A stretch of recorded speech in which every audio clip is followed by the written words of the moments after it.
I witness news కి స్వాగతం. ముందుగా బులెటిన్ లో హెడ్లైన్స్. నేడు దామోదరం సంజీవయ్య జయంతి. నివాళులు అర్పించిన ఇరు తెలుగు రాష్ట్రాల ముఖ్యమంత్రులు. అక్రమంగా రేషన్ బియ్యం తరలింపు. 80 బస్తాల రేషన్ బియ్యం పట్టుకున్న Markapuram sub collector B Venkat Trivinag. Bird flu సోకి చనిపోతున్న లక్షలాది కోళ్లు. బర్డ్ ఫ్లూ సోకిన కోళ్ల పూడ్చివేత ప్రక్రియను స్వయంగా పరిశీలించిన జిల్లా కలెక్టర్ చదలవాడ నాగరాణి. స్వతంత్ర భారతంలో తొలి దళిత ముఖ్యమంత్రిగా ఎన్నో ప్రజా సంక్షేమ కార్యక్రమాలకు ఆద్యుడిగా, పరిపాలనా దక్షకుడిగా పేరు పొందిన ఉమ్మడి ఆంధ్రప్రదేశ్ మాజీ ముఖ్యమంత్రి స్వర్గీయ దామోదరం సంజీవయ్య జయంతి సందర్భంగా ముఖ్యమంత్రి రేవంత్ రెడ్డి ఆ మహనీయుడి చిత్రపటానికి పుష్పాంజలి ఘటించారు. సీఎం సలహాదారు వేం నరేందర్ రెడ్డి, కార్పొరేషన్ల చైర్మన్లు పటేల్ రమేష్ రెడ్డి, మానాల మోహన్ రెడ్డి, ఎమ్మెల్యేలు నాయని రాజేందర్ రెడ్డి, కుంభం అనిల్ కుమార్ రెడ్డి, ఎడ్యుకేషన్ కమిషన్ సభ్యులు చారగొండ వెంకటేష్, మాజీ ఎమ్మెల్యే సంపత్ కుమార్, ఇతర నేతలు సంజీవయ్యకి నివాళులు అర్పించిన వారిలో ఉన్నారు. నిజాయితీకి, నిరాడంబరత్వానికి, విలువలకు మారుపేరైన దామోదరం సంజీవయ్య 104వ జయంతి సందర్భంగా ఘన నివాళులు అర్పించారు. ఆంధ్రప్రదేశ్ ముఖ్యమంత్రి నారా చంద్రబాబు, దేశంలోని తొలి దళిత ముఖ్యమంత్రిగా పనిచేసిన సంజీవయ్య జీవిత ప్రస్థానం ఆద్యంతం స్ఫూర్తిదాయకం, ఆదర్శనీయం. ఆ మహానుభావుని జయంతి వేడుకలను అధికారికంగా జరుపుకోవడం తెలుగు జాతికి గర్వకారణమని అన్నారు చంద్రబాబు. దామోదరం సంజీవయ్య జయంతి సందర్భంగా ఆయన దేశ సేవను, దళిత జనరోద్ధరణను స్మరించుకుందాం అని అన్నారు సీఎం చంద్రబాబు. మాజీ ముఖ్యమంత్రి స్వర్గీయ దామోదరం సంజీవయ్య జయంతి సందర్భంగా ఆ మహనీయునికి ఘన నివాళులు అర్పించారు మంత్రి నారా లోకేష్. బహుముఖ ప్రజ్ఞాశాలిగా, ఉమ్మడి ఆంధ్రప్రదేశ్ రాష్ట్ర తొలి దళిత ముఖ్యమంత్రిగా ఆయన ఖ్యాతికెక్కారన్నారు. తన పదవి కాలంలో అనేక విప్లవాత్మక పథకాలతో ప్రజల అభ్యున్నతికి విశేషంగా కృషి చేశారని, నమ్మిన విలువలకు జీవితాంతం కట్టుబడిన వ్యక్తి దామోదరం సంజీవయ్య అని వివరించారు నారా లోకేష్. ఆయన జయంతి వేడుకలను కూటమి ప్రభుత్వం అధికారికంగా నిర్వహిస్తోందని, దామోదరం సంజీవయ్య ఆశయ సాధనకు కృషి చేద్దామని పిలుపునిచ్చారు.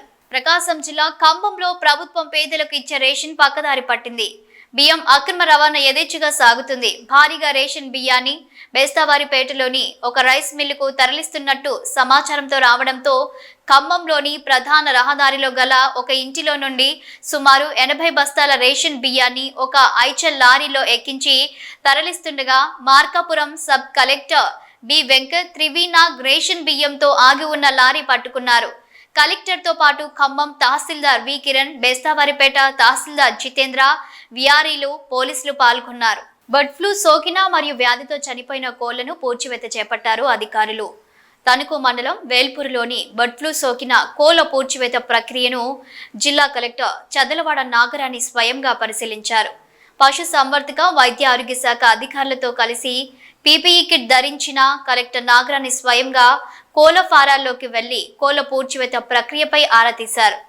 శాస్త్రీయ పద్ధతిలో అత్యంత జాగ్రత్తగా పూడ్చివేత చేపట్టాలని కోరారు. కలెక్టర్ ప్రజలు ఆందోళనకు గురి కావాల్సిన అవసరం లేదని తెలిపారు.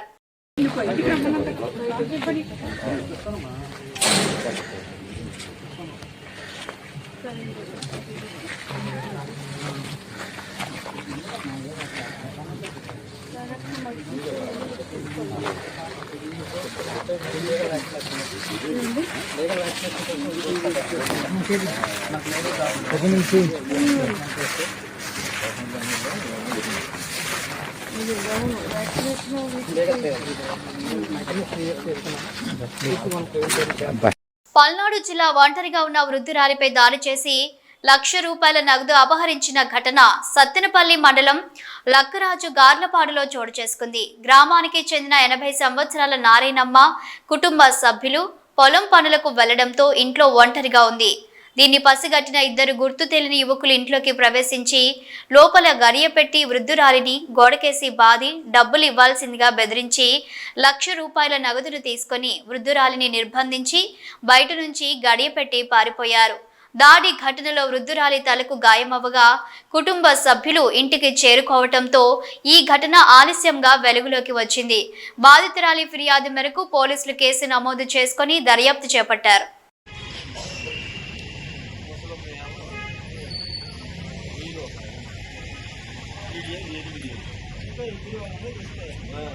భారతీయ రైళ్లలో సేవా లోపాలపై ప్రయాణికులు నిత్యం సోషల్ మీడియాలో ఫిర్యాదులు చేస్తుంటారు. మరికొందరు తాము రిజర్వ్ చేసుకున్న సీట్లను జనరల్ బోగీలోని ప్రయాణికులు ఆక్రమించుకుంటున్నారంటూ ఫిర్యాదు చేస్తుంటారు. అయితే తాజా వీడియోలో మరింత షాకింగ్ ఉదాంతం వెలుగులోకి వచ్చింది. ఉత్తరప్రదేశ్లోని బస్తీ రైల్వే స్టేషన్లో నిలిచున్న అంత్యోదయ ఎక్స్ప్రెస్ కిటికీ అద్దాలను ప్రయాణికులు రాళ్లతో పగలగొట్టిన వీడియో ప్రస్తుతం తెగ వైరల్ అవుతుంది.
గుడివాడ జిల్లా నందివాడ మండలం పుట్టగుంట గ్రామంలోని పల్లెకారుల సొసైటీకి సంబంధించిన భూములన్నీ ఆక్రమణకు గురయ్యాయని, ఈ సమస్యను పరిష్కరించాలంటూ పల్లెకారుల సొసైటీ సభ్యులు ప్రజావేదిక వద్ద ఎమ్మెల్యే వెనిగండ్ల రాముకు వినతి పత్రం అందజేశారు.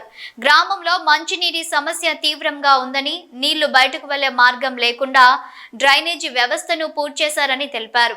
సొసైటీ చెరువులను ఆక్రమించి రొయ్యల సాగు చేస్తున్నారని, అలాగే సొసైటీకి చెందిన గుంటలు గోతులు ఆక్రమించారని తమకు న్యాయం చేయాలని కోరారు.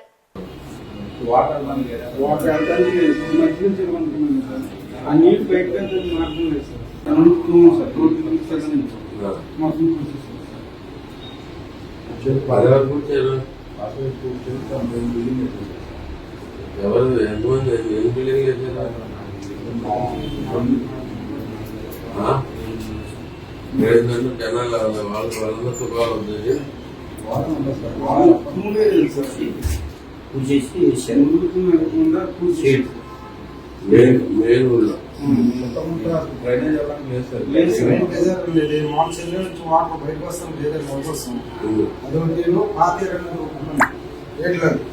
అది కూడా మామూలుగా ఇక్కడ ఆక్రమణ చేసుకుని చెరువులను తొలగిస్తున్నాం సార్. అదొకటి వాటర్ అనేది బయటికి వెళ్ళే అవకాశం లేదండి. మంగళగిరి అట్లా మంగళగిరి అనేది మామూలుగా అది పాత గొడవడి కింద వస్తుందండి. పల్లికారులు బతుకడానికి పాలేసుకుని బతుకడానికి అది పాయింట్ అని మా సొసైటీ ప్రెసిడెంట్ గారైనా మళ్ళీ తర్వాత ఎంతమంది సంబంధించి దీంట్లో మనం వెళ్ళంటే జనాలు వాళ్ళు ఎవరన్నా ఇబ్బంది పడేవాళ్ళు ఎవరున్నారు ఒక 6-7 కుటుంబాలు ఉన్నాయి నాకు. వాళ్ళకి ఇబ్బంది అంటే ఈ ముసుకు వెళ్ళేదండి, ముసుకు వెళ్ళేది వాళ్ళకి ఇబ్బంది. మళ్ళీ తర్వాత ఇబ్బంది పడే ఏది లేదు. ఇంకా చేతులు పూర్తి చేసి చెరువులు గవర్నమెంట్ భూమి మామూలుగా దాని మీద మాకు ఒక వారానికి ఒక 10 సెకండ్ రూపాయలు తినడానికి అవకాశం ఉంది మాకు. అదేంటంటే వాటర్ అనేది కొంతమంది తిరగలంటే ఆ బోధన వదిలిపెట్టుకుని కొంతమంది మేలుకున్నారు. వారానికి ముందు కొంతమంది బోధన వదిలిపెట్టుకుని కొంతమంది మేలుకున్నారు. కొంతమంది ఏంటంటే డైరీగా పూజ చేసి అది పెద్దలకైనా పూడ్చినప్పుడు మనం పూర్తి ఏంటి అన్నట్టుగా పూజ చేసుకున్నారు. బుడమేరు దాటాలి సార్. బుడమేరు ఉంది మనం గూడెం దాటిన తర్వాత గుజ్జిగారు పొలాలు పట్టినాయి సార్.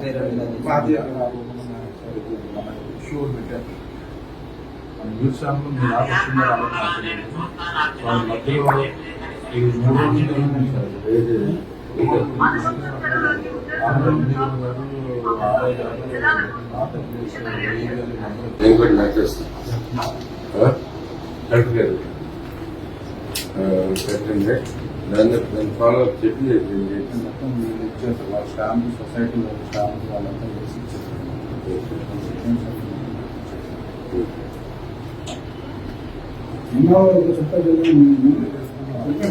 ఇదే ఇది ఏం చేస్తామంటే దీని మీద చర్యలు తీసుకోమని చెప్పి లెటర్ యాడ్ చేసి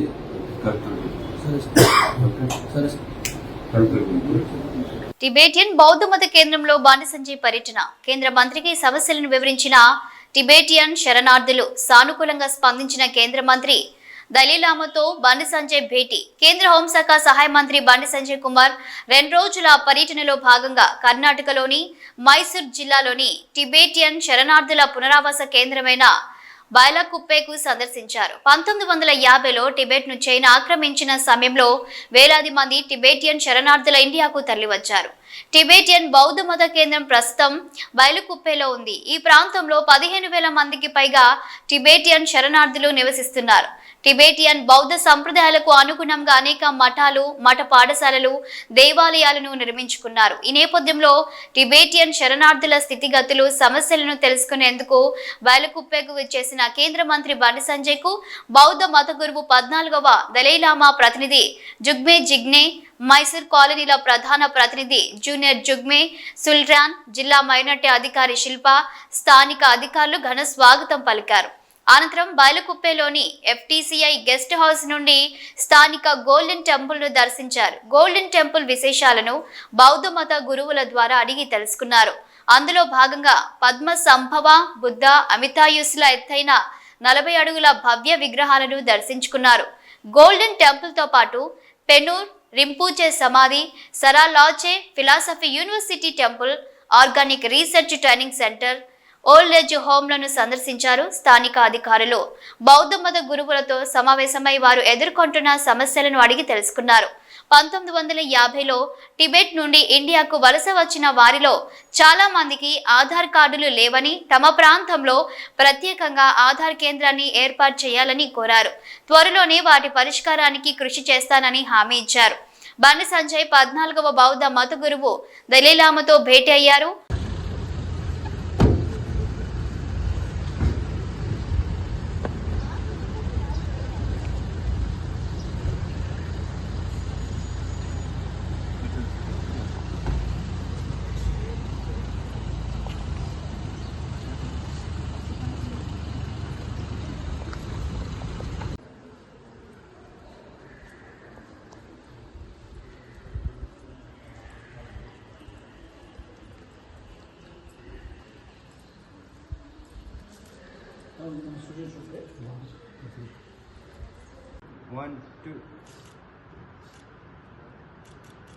సిపిఐ జాతీయ కార్యవర్గ సభ్యుడు చాడ వెంకటరెడ్డి సిద్దిపేట జిల్లా హుస్నాబాద్ పట్టణంలోని అనభేరి సింగిరెడ్డి అమరుల భవన్లో సిపిఐ జాతీయ కార్యవర్గ సభ్యులు మాజీ ఎమ్మెల్యే చాడ వెంకటరెడ్డి మీడియా సమావేశాన్ని ఏర్పరిచారు.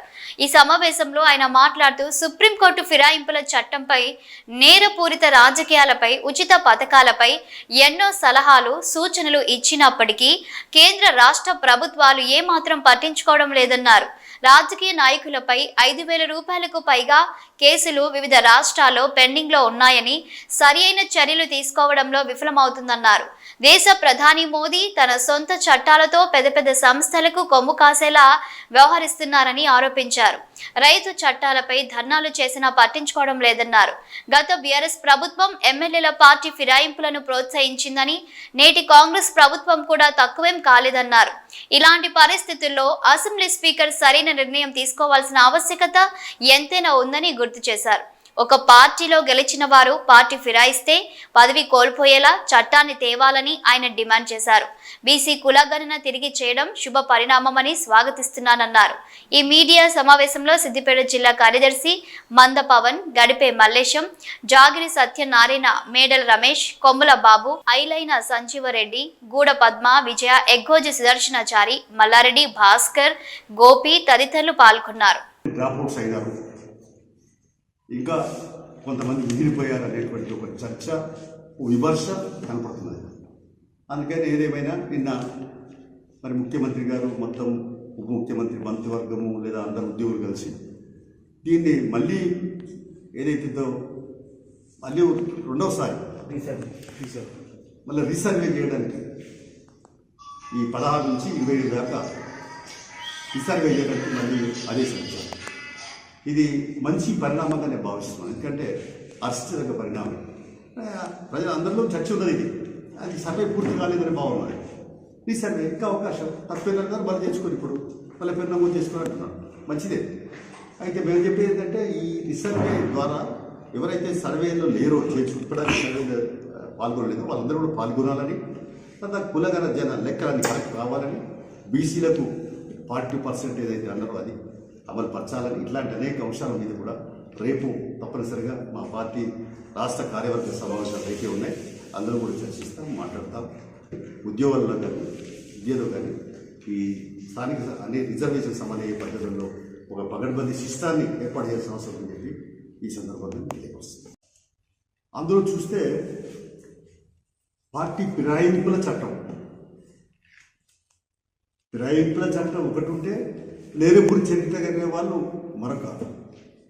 ఈ రెండింటి పట్ల కూడా సుప్రీంకోర్టు అనేక సందర్భాలు వ్యాఖ్యానాలు చేస్తూనే వస్తున్నది. కానీ సుప్రీంకోర్టు ఏ సలహా ఇచ్చినా అవి పాటిస్తామని పత్రంలో కేంద్ర ప్రభుత్వం నరేంద్ర మోడీ లేడు. నరేంద్ర మోడీ ఆయన ఇష్టాలపైనే పరిపాలన సాగిస్తున్నాడు. అందుకనే ఇవాళ పార్టీ ఫిరాయింపుల చట్టం అంతా కూడా దాన్ని పకడ్బందీగా చర్చించి ఏ పార్టీలకు వెళ్తే ఆ పార్టీలే కొనసాగాలి. అది అయిపోయింది. లేకుంటే రాజీనామా పెట్టుకోవాలి తప్ప పోకూడదు. ఇలాంటి ఒక కండిషన్స్తో కూడుకున్నటువంటి మరి చట్టం ఆటోమేటిక్గా రావాలి. అంతే. స్పీకర్ అనుమతి, స్పీకర్ రాజీనామా కాదు. ఆయనే ఒక పార్టీ ఫిరాయింపు చేసినట్టే ఆయన పదవి పోవాలి. అలాంటి పరిస్థితి ఇంకో వ్యాఖ్య కూడా చేసింది సుప్రీంకోర్టు. ఎన్నికలప్పుడు మీరు ఇచ్చే హామీలు ఏంటి అంటే ఉచితాలు. అంటే ఉచితాలు అంటే ఏంటి? నీకు 4,000 పెన్షన్, లేకపోతే నీకు ఇల్లు కట్టిస్తా, రేషన్ ఇవ్వాలని ప్రభుత్వం నిర్ణయించింది. ఇవన్నీ ఏంటి అంటే ఆశల పల్లెకులో ప్రజలను ఊరేగింపు చేసేటువంటి పరిస్థితి, దుస్థితి సాగుతుంది. అందుకనే ఈ ఎన్నికలను అంటే ఎన్నికల లబ్ధి పొందడానికే ఉచితాలు ప్రకటించింది. ఉచితాలు సముచితమా అనేది చర్చ జరగాలి. ఆ ఉచితాలు ప్రకటించి కూడా అమలు చేస్తున్నాం వల్ల అంటే అమలు చేయలేదు. ప్రజల్ని అరచేత స్వర్గం చూపిస్తున్నారు. ఓట్లు వేయించుకున్న తర్వాత ప్రజలెవరు వాళ్ళెవరు అనే కట్టు వచ్చింది. పెద్దపల్లి జిల్లా కాల్వ శ్రీరాంపూర్ మండలంలోని మిర్జాంపేట్ గ్రామంలోని మానేరు ఒడ్డున వెలిసిన సమ్మక్క సారలమ్మ జాతర మినీ మేడారం జాతర సందర్భంగా భక్తులు అధిక సంఖ్యలో హాజరై సమ్మక్క సారలమ్మ గద్దెల వద్ద ప్రత్యేక పూజలు నిర్వహించే మొక్కులు చెల్లించుకున్నారు. మీర్జంపేట్ గ్రామస్తులు, మహిళలు అధిక సంఖ్యలో సమ్మక్క సారలమ్మలను దర్శించుకొని వన భోజనాలు చేశారు. పిల్లాపాపలు చల్లగా ఉండాలని, వర్షాలు సమృద్ధిగా పడి పాడి పంటలు సక్రమంగా పండాలని, ప్రజలంతా సుభిక్షంగా ఉండాలని అమ్మవార్లు వేడుకుంటున్నట్లు గ్రామస్తులు తెలిపారు. పలువురు ప్రజా ప్రతినిధులు, నాయకులు దర్శించుకొని ప్రత్యేక పూజలు చేశారు.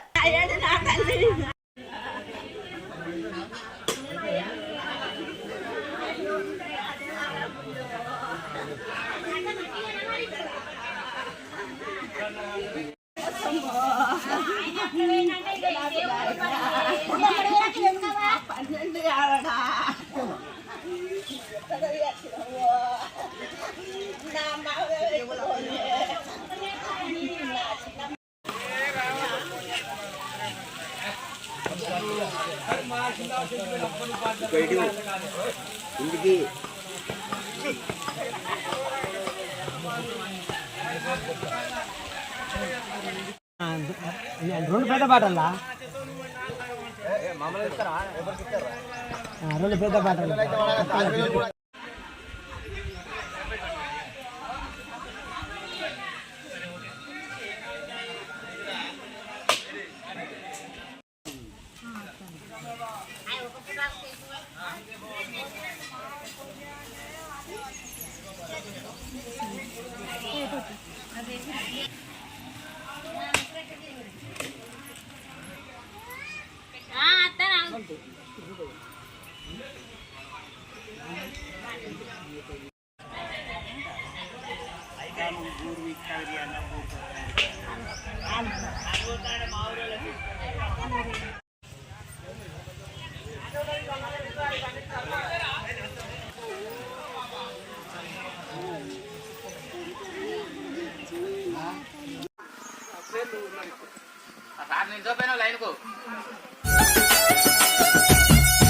నిరుద్యోగులు, ఉద్యోగులు, విద్యా వ్యవస్థ, మహిళా సాధికారతలని 4 అంశాలతో రాజకీయాలకు వచ్చినట్లు బీఎస్పీ ఎమ్మెల్సీ అభ్యర్థి ప్రసన్న హరికృష్ణ పేర్కొన్నారు. శుక్రవారం కరీంనగర్ ప్రెస్ క్లబ్ లో మీడియా సమావేశంలో మాట్లాడుతూ ఎమ్మెల్సీగా అధిక మెజారిటీతో గెలిపించాలని, సమస్యలపై స్పందించే తనను శాసన మండలికి పంపించాలని కోరారు. నిజం వ్యక్తిత్వం గెలవాలని కోరారు. బీఎస్పీ రాష్ట్ర అధ్యక్షుడు ప్రభాకర్ మాట్లాడుతూ ఈ ఎన్నికలలో బీఎస్పీ పార్టీ బలపరిచిన ప్రసన్న హరికృష్ణ, ఉపాధ్యాయ ఎమ్మెల్సీ యాటకారి సాయన్నలను ఎమ్మెల్సీలుగా గెలిపించాలని కోరారు. ఈ కార్యక్రమంలో పలువురు నిషాని రవిచంద్రం, వెంకన్న, సమ్మన్న, శ్రీనివాస్ తదితరులు పాల్గొన్నారు. జై భీమ్. ఈరోజు ఈ పత్రికా సమావేశానికి హాజరవుతున్నటువంటి మీడియా మిత్రులకు, ఎమ్మెల్సీ ఎన్నికలకు సంబంధించిన సమాచారాన్ని ఎప్పటికప్పుడు ప్రజలకు అందజేస్తూ, గ్రాడ్యుయేట్స్కు, టీచర్స్కు అందజేస్తూ, ఎవరు సరి అయిన వ్యక్తి అనే విషయంలో ఎంపిక చేసుకోవాలి, ఎన్నిక చేసుకోవాలనే విషయాన్ని తమ విలువైన మీడియా ద్వారా తెలియజేస్తున్నటువంటి పాత్రికేయ మిత్రులందరికీ ప్రత్యేకమైన ధన్యవాదాలు. ఈరోజు తెలంగాణలో 3 ఎమ్మెల్సీ స్థానాలకు ఎన్నిక జరుగుతున్న విషయం తెలంగాణ రాష్ట్రంలోని ప్రజలందరికీ తెలుసు. అయితే ఉమ్మడి మెదక్, ఉమ్మడి నిజామాబాద్, ఉమ్మడి ఆదిలాబాద్, ఉమ్మడి కరీంనగర్ జిల్లాలకు సంబంధించి ఒకటి పట్టభద్రుల ఎమ్మెల్సీ స్థానానికి, మరొకటి టీచర్ ఉపాధ్యాయ ఎమ్మెల్సీ స్థానానికి, రెండింటికి కూడా ఈరోజు బహుజన్ సమాజ్ పార్టీ నుండి అభ్యర్థులను పెట్టడం జరిగింది. మా అధినాయకురాలు బహింజీ కుమారి మాయావతి గారి ఆశీస్సులతోటి, వారి ఆదేశానుసారం ఇక్కడ పట్టభద్రుల నుండి గౌరవనీయులు ప్రసన్న హరికృష్ణ గారికి బహుజన్ సమాజ్ పార్టీ అభ్యర్థిగా నిలబెట్టడం జరిగింది. అదేవిధంగా టీచర్ స్థానం నుండి యాటకారి సాయన్న గారిని అభ్యర్థిగా నిలబెట్టడం జరిగింది. ఈ అభ్యర్థులను నిలబెట్టడానికి సహకరించినటువంటి, ఎంపికలో సహకరించి అన్ని విధాలా మాకు ఆశీస్సులు అందిస్తున్నటువంటి సెంట్రల్ కోఆర్డినేటర్ గౌరవనీయులు రామ్జీ గౌతమ్ గారు, ఎంపీ రాజ్యసభ గారికి, అదేవిధంగా ఇక్కడ నాతో పాటు ఆసీనులైనటువంటి మరో సెంట్రల్ కోఆర్డినేటర్ నిషాని రామచంద్రం గారికి, అదేవిధంగా ఈరోజు రాష్ట్ర కమిటీ నుండి హాజరవుతున్నటువంటి రాష్ట్ర జనరల్ సెక్రటరీలు మరి యనగందుల వెంకన్న గారికి, అదేవిధంగా దొడ్డే సమ్మన్న గారికి, స్థానికంగా ఉన్నటువంటి రాష్ట్ర జిల్లా అధ్యక్షులు మన నల్లాల శ్రీనివాస్ గారికి, రాష్ట్ర నాయకులు, సీనియర్ నాయకులు మాతంగి నరసన్న. బులెటిన్ ముగించే ముందు హెడ్లైన్స్ మరోసారి. నేడు దామోదరం సంజీవయ్య జయంతి, నివాళులు అర్పించిన 2 తెలుగు రాష్ట్రాల ముఖ్యమంత్రులు. అక్రమంగా రేషన్ బియ్యం తరలింపు, 80 బస్తాల రేషన్ బియ్యం పట్టుకున్న Markapuram sub collector B Venkat Trivinag. Bird flu సోకి చనిపోతున్న లక్షలాది కోళ్లు, బర్డ్ ఫ్లూ సోకిన కోళ్ల పూడ్చివేత ప్రక్రియను స్వయంగా పరిశీలించిన జిల్లా కలెక్టర్ చదలవాడ నాగరాణి. ఇవి bulletin updates. Keep watching news.